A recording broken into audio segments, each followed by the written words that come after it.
Welcome everybody to our info session for the Italy fall semester program. So this is a study abroad program that we offer every fall. It's a semester-long program.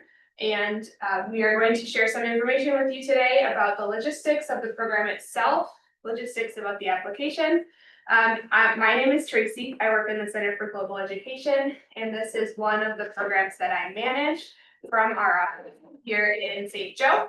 We are accompanied by our faculty director for fall 2026. I'm going to give a brief introduction and then we'll go into your details later on your side. Sure. Oh, you want me to do it? Sure. Oh, sure. Hi, I'm Beth Wengler. I've been here for 25 years. I've led maybe 4 times study abroad programs, London, France, and now I'm very excited to Italy. Yes, enough for now. And then Good. We'll get into more details later. We're also joined by study abroad alum Ellie, who was in Rome last fall. And so Ellie's going to be sharing from her perspective some of the on-site details. Ellie, tell us your major and a highlight from Rome. We'll get into more. I'm Ellie. I'm a senior bio major, so it's possible for all majors. My highlight, probably all the excursions. All of them were amazing. Great, and we'll get into more details with those excursions as we go through the session.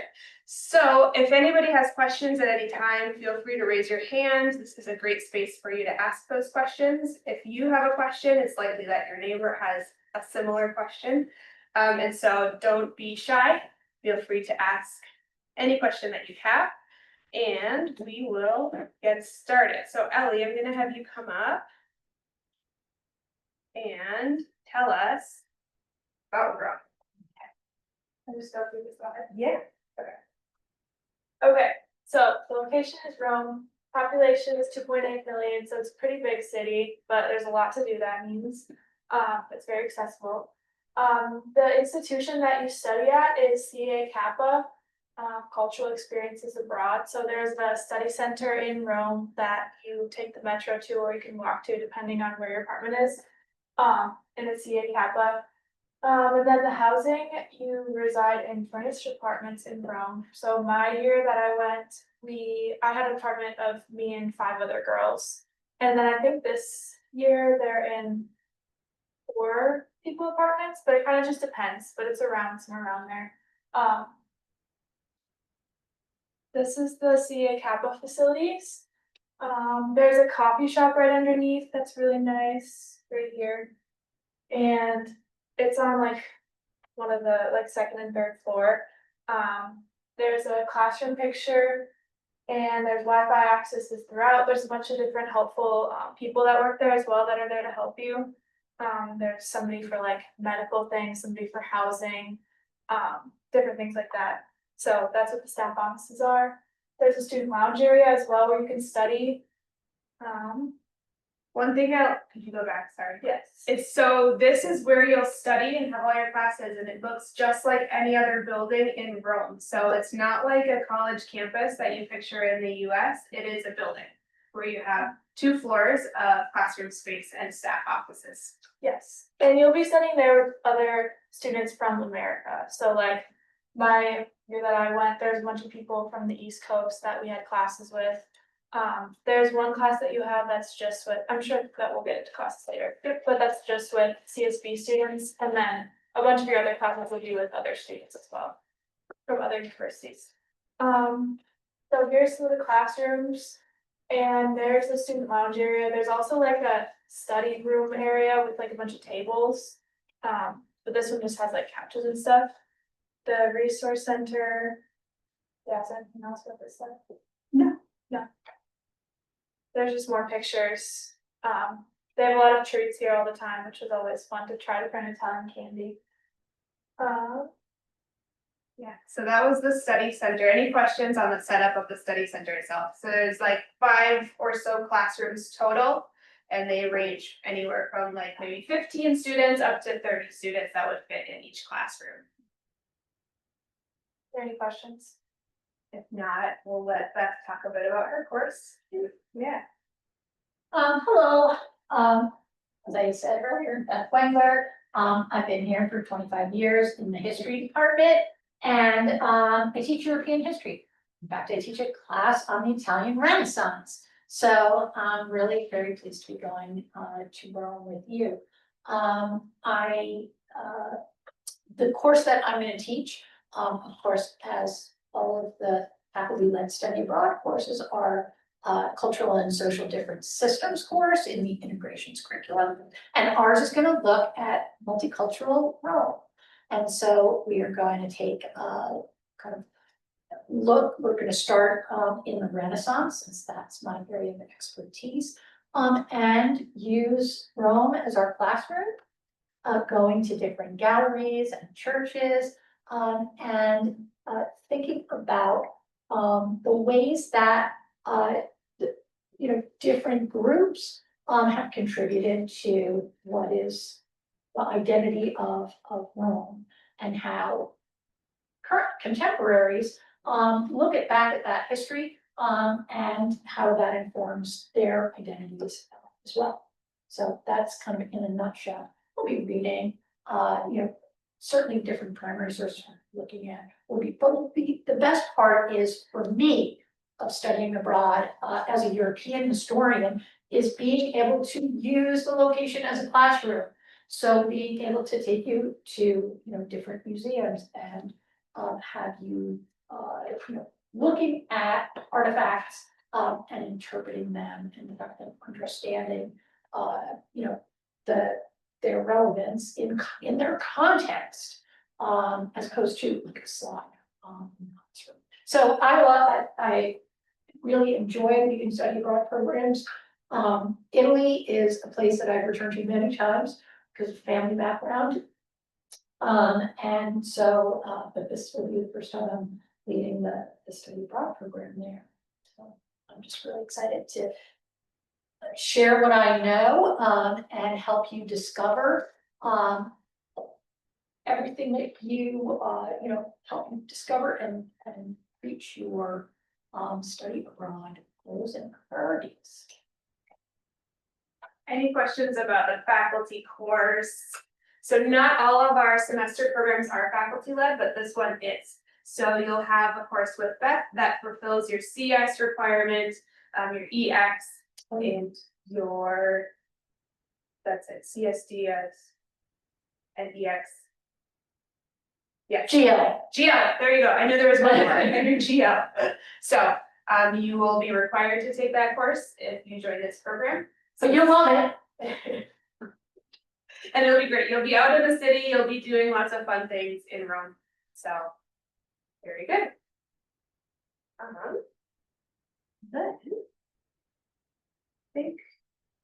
So as I mentioned, you'll have a required study abroad seminar. That's the course that our faculty teaches. It's 4 credits and it's COLG Cold 385. So that will fulfill CS, GL, and EX. And then in addition to that, you are required to take a full course load. So as it breaks down, the electives on our Rome program are all 3 credits each, except for Italian, which is 4 credits. And the internship option is a 6 credit option. So you can look at our electives. They're all listed on the global portal brochure to see which ones you might like to take. But if you're looking at a full course load, 16 credits, that means you're taking 4 elective courses for 3 credits each to add up to 12, plus the faculty director course. So if you do opt into the internship, it's not a requirement, but you have the option to do the internship. That's 6 credits based on the number of hours that you would complete on site. So then you would only have room in your schedule to take 2 more electives. So that is what your course load would look like. And Ellie, I'll invite you back up to talk a bit about the courses you took and what were some highlights for you. Okay, so the top one, Italian language, I took, I think this is my, And this is the year before you. oh, okay, then I'm fine. Is it? Italian language class, that one I highly recommend because you can really just engage with the Italians then. You learn like the basic skills, the basic like words you need to like order a latte or a cappuccino or get like a sandwich. And then there's a lot of different immersive experiences that you do with all the classes. They're all 3 hours long. I think the Italian class was 2 hours long, twice a week. But they're all 3 hours long once a week. So you really have like a good chunk of time to like learn a lot and like go out into Rome and do different things with that. So like Italian language, we go, this picture is them, they went to a market and they like had to use their Italian skills to order or to like get different fruit and vegetables and produce. There's markets all over like that that are super cool.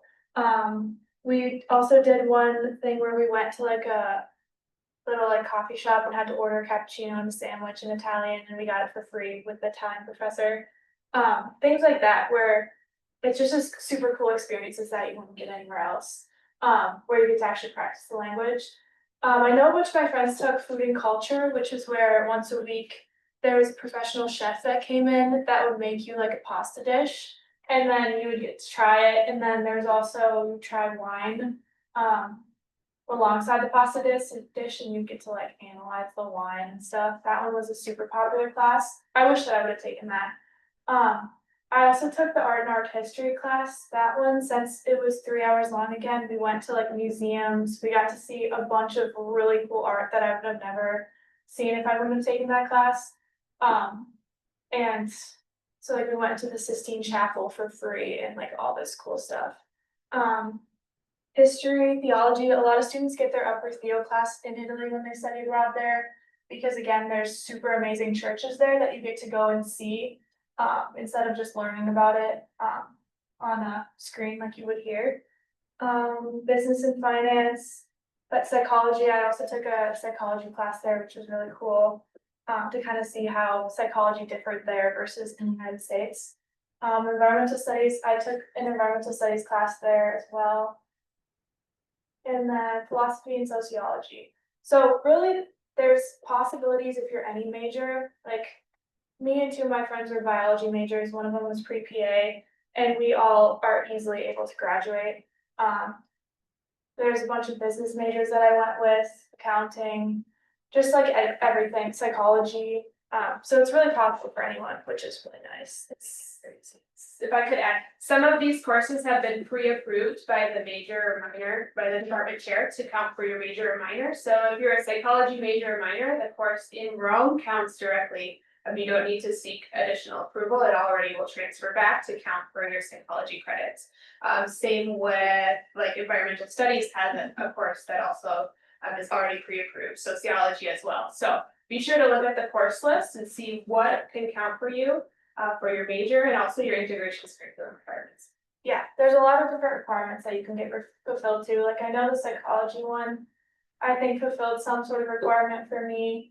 Also there was a Rome sketchbook course, which I know a lot of people loved, where you like got to go to different sites and like sketch what you saw, which is super cool, because you're in Rome. Here's an internship. Yep. And so this is an option for anybody. It will count, it's already pre-approved to count for a your GBA's requirement for the internship. So that's a good option for anybody who's looking to fulfill that, and why not do an internship in Rome? We have a handful of students this semester that are completing internships, and they will be on our Instagram next week, I think Wednesday, if I remember correctly, showing us a day in their life. So if you're interested in seeing what an internship looks like in Rome, follow along. We'll also share the slides that they share on our Instagram afterwards. But this is what the internship experience would look like. You're committing to 20 hours a week on site at your internship location. So that is a lot, right? That's half a full-time job. But it is an extremely beneficial professional experience that's catered to your academic goals and also your professional goals. So this semester, for example, we have a couple of GBA students doing an internship that's going to count for their academic requirement, but it's also giving them real world experience in digital marketing and things like that. They are working with small to medium sized companies in Rome in English, so you don't need to know Italian. And one of our other students is on a pre-med track and is working in a hospital, completing an internship in sort of a medical field. So you would work with our partners, CAPA. with career coaches to be placed in a sector at a business or a local establishment that aligns with your goals academically and professionally. And you would gain that experience while also completing credit. So there is a course that accompanies this to help you process the experience. And you have lots of on-site hours. So it's an incredible opportunity. It does require a bit of a time commitment, but you would gain some really cool professional experience. So this is an option for everybody on our Rome program, not a requirement again. Any questions about the internship?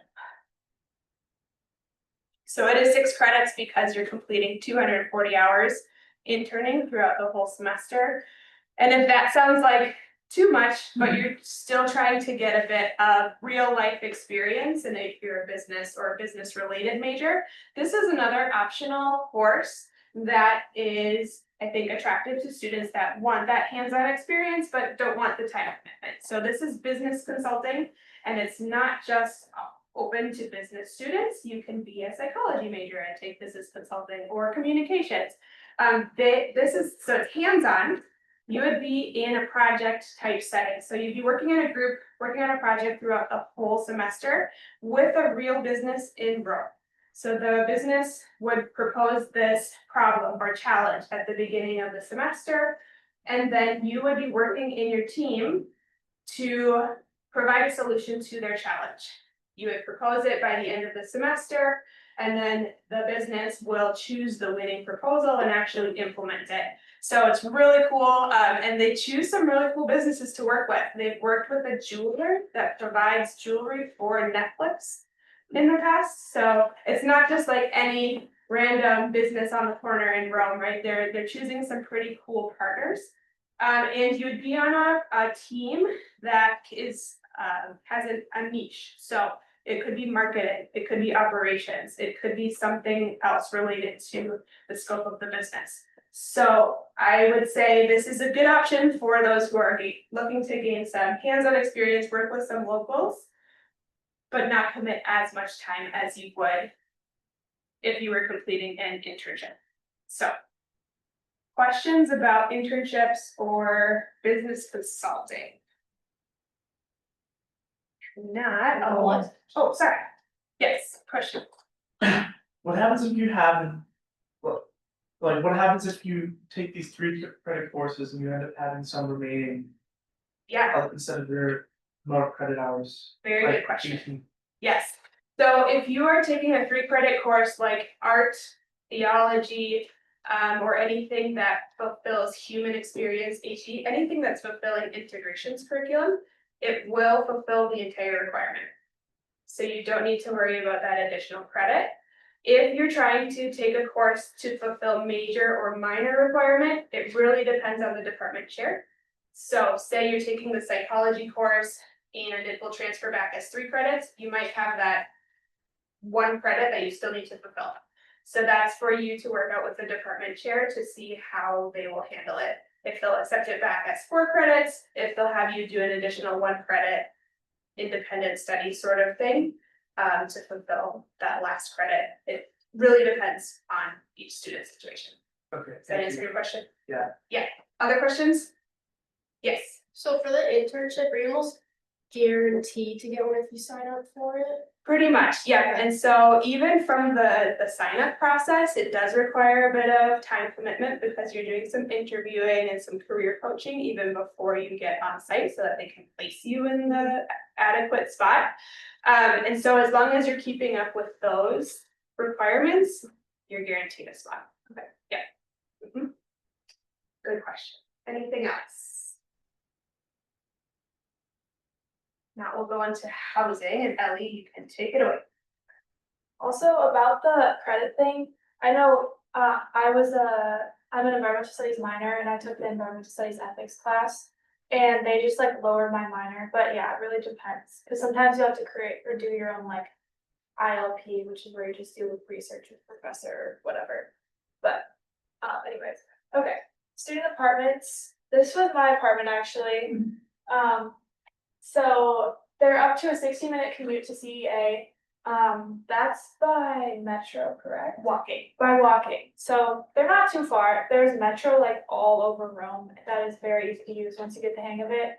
It's super helpful, you can go like anywhere basically in the area of Rome. But the housing is a 60-minute walking commute to CEA, they have internet access, I think there's probably pictures.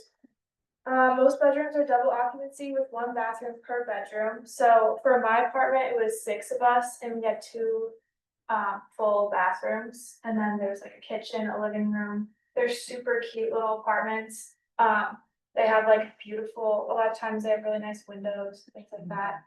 You do have laundry as well.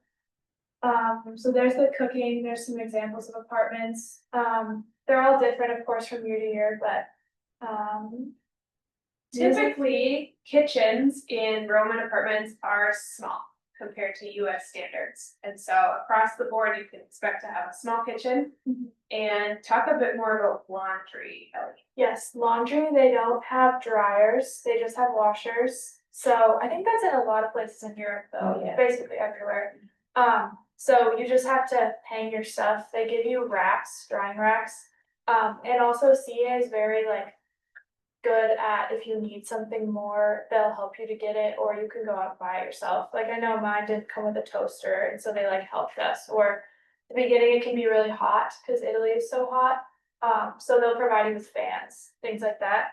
But the laundry, you have like racks, you hang your clothes on the racks, it takes like a day to dry. So it's really not too bad. You get a laundry machine, which is nice, washing machine. Yeah, do you have anything else? Yeah, so, Oh, the food. yeah, go for it. Okay, so there's grocery stores all over Rome. If you don't know, Italy has very like fresh, well, anywhere in Europe really, has very fresh produce, so it goes bad pretty quickly. So a lot of times, me and my apartment, we would like go shopping every few days and get more food. But they have amazing food, obviously in Italy, they're very well known for their food. So you can either go to the grocery store, purchase food there. Me and my roommates, what we would do is on like Mondays, 2 of us would cook for the whole apartment, Tuesdays, 2 of us would cook, Wednesdays, 2 of us would cook. And then the other days we would just cook our own, which was a really fun way to kind of like have a roommate bonding time, I guess, and also like trying food. They have pizza all over the place, there's great places for pasta, gelato, I ate gelato like 4 times a week. They have really cute coffee shops. But yeah, also in the kitchens, they have everything that you need to cook, so they'll have like plates, it's like an Airbnb kind of, like plates, pots, pans, yeah. Yep, they'll be equipped, but it is important to keep in mind that you will be buying your own food and cooking your own food if you're not going out to eat all the time, which that can also add up, so you'll need to budget for either grocery shopping or going out to eat. The food from the grocery stores though too is really cheap compared to the United States and Italy, like I would spend probably like 30 euros a week, which is crazy, versus here I'd spend like 60 or more, so that was really nice. Here's some pictures of like the laundry machines for the apartment. And those are just additional refrigerators. We had an apartment one year that had lots of people, and so the small fridge in the kitchen wasn't enough, and our staff brought in additional refrigerators. But also good to keep in mind that you'll probably be grocery shopping more frequently than you would be in the US. Just due to not as much refrigerator space, but also Yeah. the produce doesn't last as long due to not having as many preservatives. Does not last as long. Okay, group excursions. This was one of my favorite parts of Italy. When I was trying to decide about study abroad programs, this is one of the things that I looked at. The excursions for Italy are super cool. There's also 4 of them, which is a lot compared to the other ones, I think. But so this is a picture of my group. This was when we were in, I think, Pompeii. So there's a Pompeii day trip, Florence, they changed an overnight trip, Subiaco, which is where you get to see stuff about St. Benedict's Abbey, which is day trip, and then there's one more at a location to be determined. So going more into those, Pompeii, we looked at a bunch of like ancient ruins, yeah. We saw in a couple of these different excursions, they'd give you like really, really awesome meals, like 4-course meals, where you get to try like a bunch of different cool foods in Italy as well, so I think Pompeii was one of those. Florence was also amazing, they're very well known for their leather, so that was really cool to like look at Florence. They also, I think for our group for Florence, we like got to go in a museum and see, what was that guy? David. Yeah, the statue of David, which was really cool. That's like one of a kind experience that you'll get to do. This is like a super famous church in Florence that we got to see. And also since it's an overnight trip, you get to experience a lot more things. There's some activities that are planned, but then you can also have some free time to do your own thing as well, which is fun. I know I'll interject here, Beth is looking forward to going to Florence and on all of these excursions, Yes. but what are some highlights that you're looking forward to? Oh my gosh, I love Florence, I've been there a number of times and it's like I can keep going and going and going. It's a smaller city than Rome, but it has some of the greatest museums, because it was a center for the Renaissance. And so, highlights, I love going to the Uffizi. I can't even, there are just so many like you go in there and you're like, oh yeah, right? Yeah, You see yeah. these works of art that you've seen, in books or on television. And that's where so many of them are. I'm super pumped to be teaching a class like that. I get to teach it at the Uffizi. It's so cool. And then the Academias were, right, the David, the Michelangelo's masterpiece, David, carved in, in marble. So those are some, and then the last time we were in Florence. It is a great city for gelato, I would tell you. Which is one of my particular favorite things to do. So we were like, let's go to a bunch of different gelato trucks and try it all out. So Rome will be too, but Florence was. Yeah. In Rome, there's like a gelato shop down every single street. Like Yeah. every single block of every single street, there's a different gelato shop and probably a coffee shop too. It was amazing because I love ice cream. Yeah. And I do feel it's very important that we establish, some kind of like weekly ritual of gelato together. I'm just putting it out there. Probably, yeah. Then Subiaco was one of my favorite places. It was so beautiful. This is my group, this is my friends. We got to see like all this historical things, and then in all these places, I think all the places, you get like a tour guide as well. Do you get a tour guide? Yeah. Subiaco, we got a tour guide, which just like showed us around, which is such a cool experience to get like a tour with just your group. So all these excursions are just with CSBSJU, I forgot to mention that, these ones at least. So we got to see where Saint Benedict, did all these. Started everything. Yeah, started everything, Beginning. which is, you can kind of see how pretty it was. So then there was also some excursions that you could go on with CAPA that you could sign up for. So this was two of them actually, the Terra Gardens and La Perina Farm. So the Terra Gardens are these two pictures. They were just these super cool like sculpture gardens that we could walk around. They provided a bus for you to go there. And then also the La Perina Farm was like I don't know if it was an organic farm, but it was a farm. They gave us an amazing meal. We got like a tour of it. It was super beautiful. They had like goats and different animals there. They had like a wine area, a lot of different places for you to like buy really cool food as well. So yeah, that was super fun. I would highly recommend if you go to Italy to like sign up for all these excursions because they're definitely once in a lifetime. So then some other activities that we did with our study abroad professor that went with us. We would get gelato a lot, of course. This is a soccer game that we went to. We went to the Roma soccer game. I would highly recommend. We went to the men's and the women's one. This is the men's one. They play in the Stadio Olimpico, which is like this huge stadium. People get extremely into soccer in Europe, so it's really cool to see all the fans getting like super excited. Also another thing that's just random about like the stadiums there, if you went to a soccer game here, you could buy like a drink, for like $10 versus they're like €2. It's like normal prices, which I was just shocked about. There's also opportunities where you can take pasta cooking classes, which was probably one of my favorite things that we did there as well. You get like an experience with like a chef, I think, and they teach you how to make pasta from hand, and then you get to try it. It's super cool. My family and I like make pasta now all the time because of that. What's your favorite gelato flavor you have to, if you had to choose?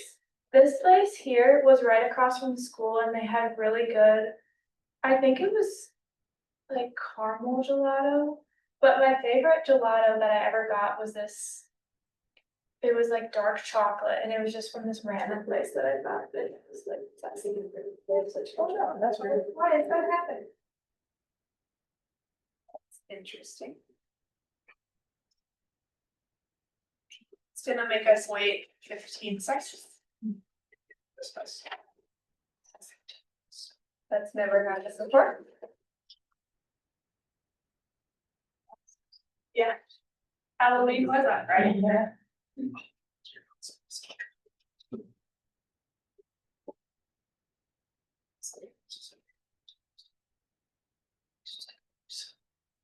Okay, we're back.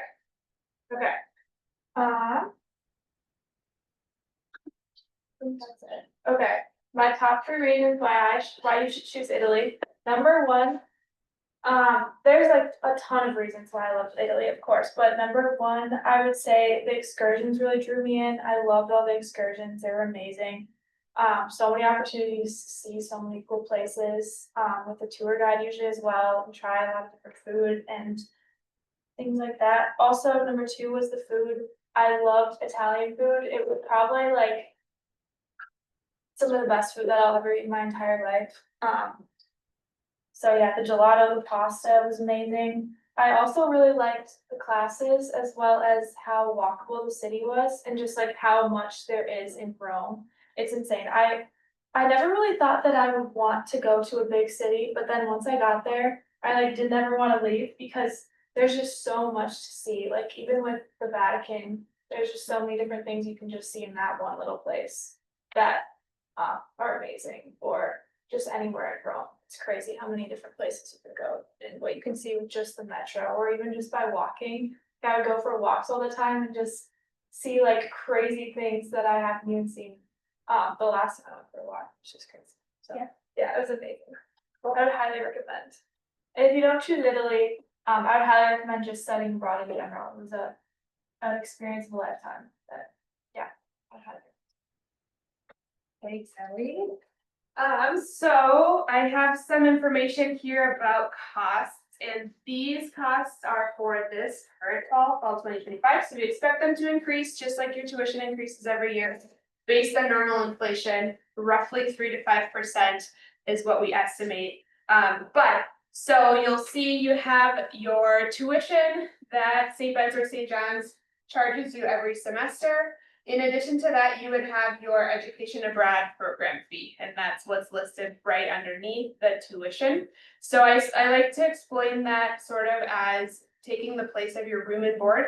You won't be charged room and board like you are for a normal semester on campus. Like if you have a meal plan and paying for your housing on campus, this education abroad fee covers several things.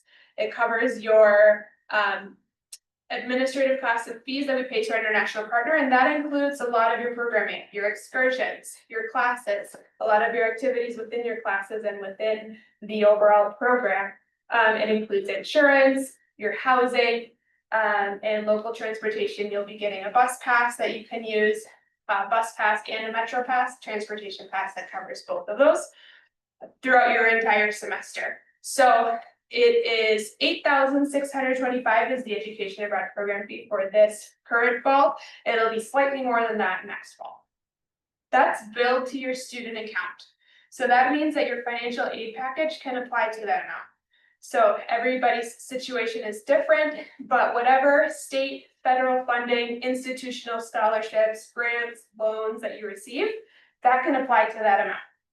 If you receive external scholarships too, we, through our office, we help students apply for different scholarship applications specific to study abroad.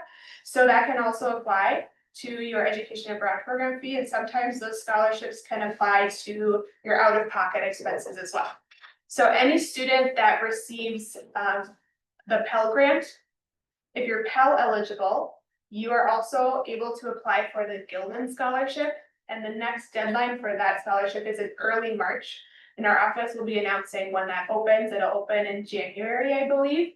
But that scholarship awards up to $3,000 to $4,000 per recipient, and it's really helpful. So if you're Pell eligible, if you know you receive a Pell Grant, I highly recommend applying for that Gilman Scholarship as well.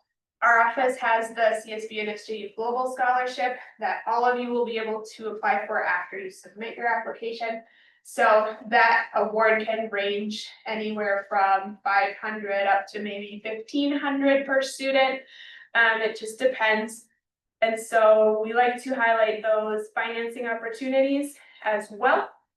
So everything that's listed in section A, that's up here at the top, you can apply your financial aid to, and scholarships. Scholarships can also apply sometimes to your out-of-pocket expenses, and that's what's listed in section B down here. So there is a $300 application fee that's due with your application to study abroad. If you're accepted on the program and you commit to the program, we'll keep that fee because that goes towards the cost of your program. If you're not accepted, we refund that to you. And if you're accepted, but then you decide not to go within the window that we tell you, I think you'll have 3 days to decide, yes, I want to commit. We'll refund that to you if you don't want to commit after being accepted. So that's the application fee. We don't mean it as a hindrance to you submitting your application. So if you do need to set up a payment plan for your application fee, you can do that. You just need to meet with somebody in Center for Global Education to set that up. And we can set up monthly payments of $100, for example. So you could pay like December, January, February and pay your application fee. Or we could break it down into like bi-weekly payments of $50. So we're flexible with how you pay that application fee. It's not meant to hinder you. You'll have to pay for your flight. We estimate that to be around $1,600. Students find different deals all the time, and so that could fluctuate too based on the pricing at the time you book. You'll need a visa, and for this fall, the students had to travel to Chicago, and the rule has changed again. So at this point in time, our office can process your visa for you and you won't need to travel to Chicago. Those sorts of things change all the time. So we recommend having a bit of funding set aside just in case the rule changes again. I don't anticipate that it does. I have a strong feeling that our office will still be able to process your visa for next fall, which makes your life a lot easier. If you don't have a passport, you'll need one, and the fee to get one is $165. If you need to renew your passport, that's something you should also be looking at doing in the next coming months, because we'll need an updated passport. You'll need 6 months of validity within your passport from the time your program ends. So if your passport is going to expire soon, I recommend looking into renewing that. You'll have some on-site costs as well. You might have some course fees or fees related to your course, such as books and supplies, that we estimated $150 a year.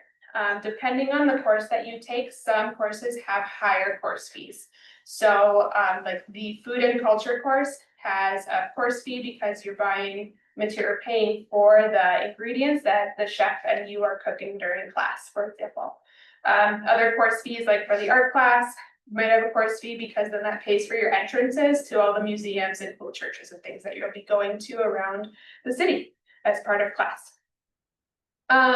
You'll have to pay for your meals.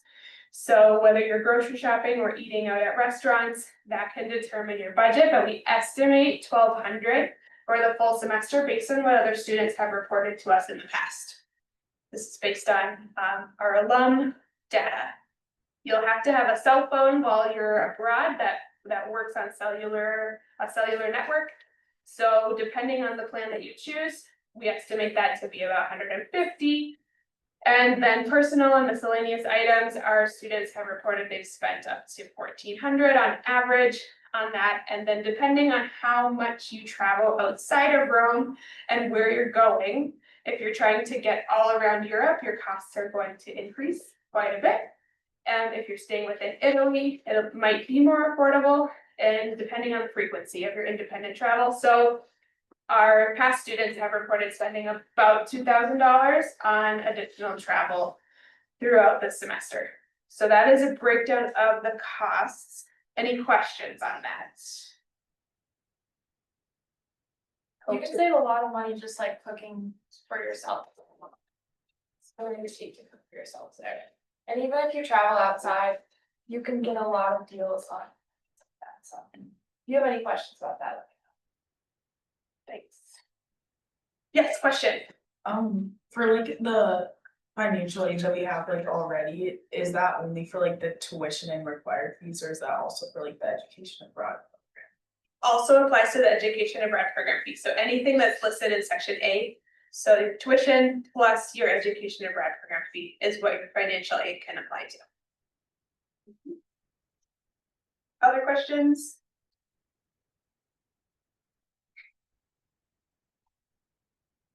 All right, so we do have some application tips for success. This is our selection criteria, so make sure that you meet this criteria. And if you're barely there, if you are like, I almost meet it, we still encourage you to apply. So we're looking for a minimum GPA of 2.5. If you're right on the border of that, we still encourage you to submit your application. We do conditional acceptances from time to time. We are also looking for quality of your application essays and resume. So we require you to submit a resume and answer some essay questions. And if you're looking for help with your resume, in the Experience Hub right here in Clemens Library, which is where the Center for Global Education is located, we also have career mentors that can meet with you one-on-one to help you review your resume and make sure it's all polished and ready to submit with your application. So we have that resource available for you as well. And our study abroad mentors can help you go through the application essay questions too, if you want some help finessing your answers. And we have study abroad mentors available. You can sign up for appointments with them in the Hive. So we also require 2 references as part of your application. One from a faculty member that knows you in an academic setting that's been with you in class. And then one non-faculty reference. So this could be an advisor, it could be a supervisor, someone who knows you outside of an academic setting. It could be a coach, somebody that is able to talk about your character, but not in an academic setting. So it could be a faculty member, but maybe they're a supervisor of your club or organization, something like that. All right, we are also looking at your disciplinary record. So if you are on disciplinary probation, we can't accept you on the program. If you have been in the past and you have completed your sanction and that is over and done with, we can still accept you as long as you meet other criteria. So your acceptance could be affected whether you're currently on or you have been on disciplinary probation in the past. Also, that counts for academic probation too. So if you're on academic probation, we cannot accept you on the program. That's part of our criteria. You'll also interview with our faculty director as part of the acceptance process. And so Beth will be reaching out to everyone who applies to this program in February. The deadline to apply is February 3rd. And after that, you'll be hearing from the faculty director to set up your interview, and you'll have a 15 to 20-minute interview with the faculty director in the following weeks to determine your acceptance status. So we encourage you to prepare, take time to complete a good application and put some thought into your essays and also into your preparation for your interview. We do offer practice interviews as well in our space, so you can sign up for a practice interview with a career mentor. We will offer those at the end of January, beginning of February, so that you can really polish your tips and your skills and have all the interview tips ready for your real interview with your faculty director. So we're looking for your enthusiasm and your preparation. These programs, the acceptance can be competitive. So we're not necessarily going to be accepting everybody, so we encourage you to put your best foot forward. Okay, so for next steps, we went through costs today, but I encourage you to create a financial plan, whether that is getting a second job or saving from the job you currently have, setting savings aside every week, looking into applying for scholarships or outside funding. Come up with a plan to finance your study abroad experience. If you haven't been in the global portal yet, I encourage you to get in the global portal, create your traveler profile, and you can read all the details about this program and the other programs that we offer. As I mentioned before, you can schedule a meeting with a study abroad mentor. Those are student workers within the Center for Global Education that can help you explore different program options or help you tailor your answers for your application to study abroad. And you can also schedule practice interviews or meetings to review your resume with our XPD career mentors. So we are looking at a deadline of Tuesday, February 3rd at noon. I do not encourage you to start your application on Monday, February 2nd. Start now, start early, don't procrastinate. Even if you're not sure if you want to submit, start your application and start thinking about it.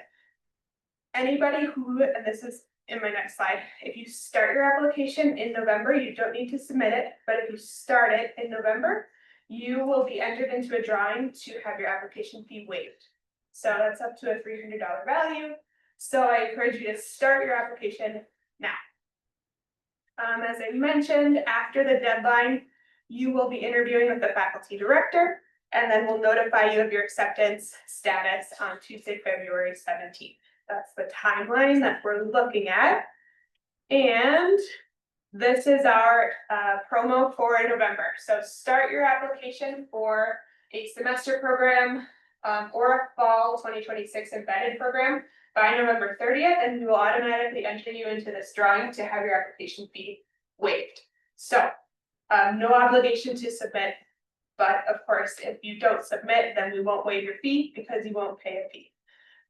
But if you are looking to submit, we can waive your fee if you win this. That's all I have. Are there any other questions? I was gonna ask like her some questions, I guess, like what did your like class schedule look like during the week? Okay, so you have classes Monday through Thursday. I should have mentioned that. So there's more opportunities if you have other plans for Friday through Sunday. You have more time for that.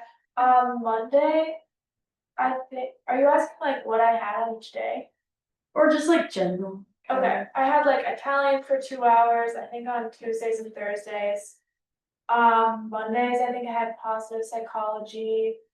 Thursdays, I also had environmental ethics. And then I also took an art and architecture class that I think I had on Wednesdays. I know one of my other friends, she took 3 classes on a Wednesday, then she didn't have any classes on Thursday as well, so she had a very long weekend.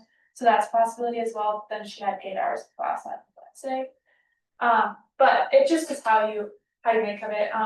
For sure it's Monday through Thursday though. And each class is 3 hours long, except for Italian, which is 2 hours. And then is yours 3 hours? Yeah, I guess so, if that's. It could be, it hasn't been determined yet. okay, I think that's okay. Yeah. We have 2 hands, I yours first. Would you say the homework load is like similar to here or less or more? I think it depends on the classes. I would say that over the entire semester it was less, but then during midterms and finals it was a lot more. So it's kind of like even, I guess.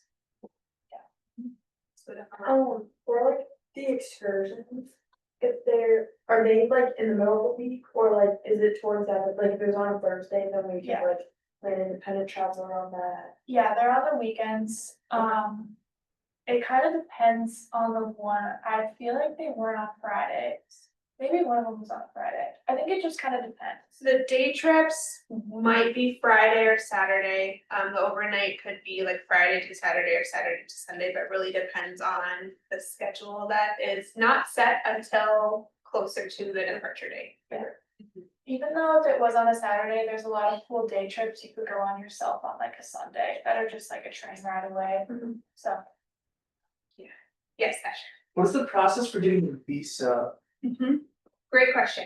So what it will look like at this point is all the program participants will gather their documents, which includes a visa application that you'll fill out and some additional like financial guarantees saying that you have a certain amount of money in your bank account. This could be a letter from your bank. We'll gather those from you. You'll sign a few other forms, and our office will collect everything from you in April. Yeah, April, we'll compile everything. We'll take your passport and we'll mail it all to the consulate in Chicago. So you will be without a passport from April to July, probably. So you wouldn't be able to schedule any international travel during that time. The consulate would process your visa, they'd mail it back to us, and then we'll mail it back to you. It's sort of the overall process. Questions about that? Or did that make sense? Yes. Is there really only one copy of your passport, so you can't use it while it's being processed to make a visa? That's correct. So if you Okay. absolutely need another passport, there is a way to get a second passport. And I've helped students do that in the past. But we encourage you just to not have any other international travel if you can avoid international travel during that time, because you won't have a passport. Okay, thank you. The visas are also super cool because they'll allow you into a lot of random like museums and stuff, that you would usually have to pay for. I don't know if there's any in Rome that I went to, I'm sure that there was, but a lot of times you can have cool opportunities to go to places with that. And everybody does need a visa from who's coming from the US on a US passport. It's not possible to stay in Italy beyond 89 days without a student visa. So that's why we have to process it for everybody. Yes. Did you do any like outside of Italy traveling or like, what was that experience? Yes, I Awesome. did. Since there was longer weekends, you could do that more. It kind of just depends on the person. So you can kind of decide that once you get into your apartments and everything. There's a lot of opportunities though, since you have the longer weekends. The flights also are very cheap, which is nice. Yes. Is there an easy way to find flights and transportation to other? I know that there's a lot of, just like on any of the airports, like sites, that's what I would usually do. Yeah.